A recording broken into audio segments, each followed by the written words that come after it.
Who is destroying the world? For thousands of years, humanity has been haunted by one question: who will destroy the world? Will it be some force from outer space, giant asteroids crashing down, unexpected natural disasters, or will it be the hand of humankind, the very beings who consider themselves the most intelligent, yet may also be their own worst enemies? This question is not only about curiosity. It is also a warning, because science, society, philosophy, and religion all present different perspectives on the possible end of the world. Part 1. The scientific perspective, real threats. Scientists have pointed out several scenarios that could lead to humanity's destruction. 1.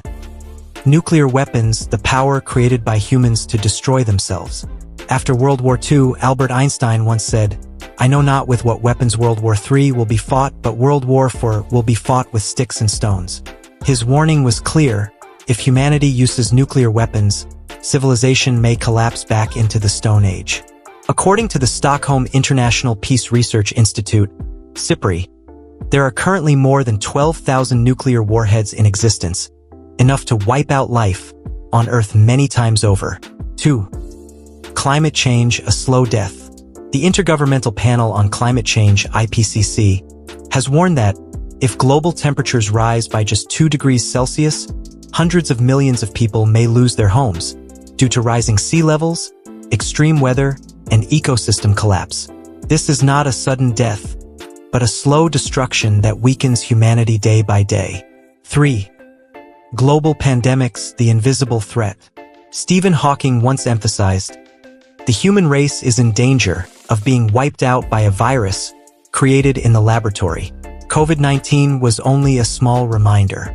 More dangerous viruses and bacteria, locked in ice for millennia or engineered by humans, may emerge as catastrophic threats. 4. Artificial intelligence, a double-edged sword. Elon Musk and Nick Bostrom have repeatedly warned, if AI develops beyond our control, it may see humanity as a threat to survival and act to eliminate us.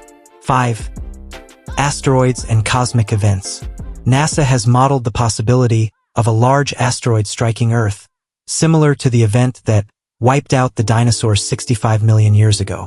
Astronomer Carl Sagan once said, "The universe is neither hostile nor benevolent. It simply does not care. If we are not prepared, it could wipe us out at any moment." Science shows that external threats are real, but most dangers actually come from within humanity itself. Part 2. The social perspective, the enemy within. Philosopher Noam Chomsky once said, "Humanity is marching into the abyss on its own feet. Humankind doesn't need asteroids to destroy itself." 3 social factors are enough to push the world to the brink. Greed, the arms race, the exploitation of resources.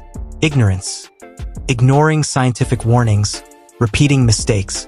Division, extremism, hatred, treating others as enemies instead of partners in dialogue. When trust is broken, when moral values collapse, even the smallest advances in science can become tools of destruction. Part 3. The religious perspective, signs and prophecies. What is striking is that the world's major religions, Eastern philosophies, prophecies, and mystical traditions have long spoken of the last day, often describing signs and omens that echo what we see today. 1. Christianity. The Bible speaks of the Last Judgment. In Matthew 24, Jesus describes the signs, wars and rumors of wars, famine, plagues, and earthquakes in various places. The love of many will grow cold, and wickedness will multiply. The book of Revelation, chapter 6, speaks of the 4 horsemen: war, famine, pestilence, and death, a vision of global crisis that resembles what science and society warn about today. 2. Islam.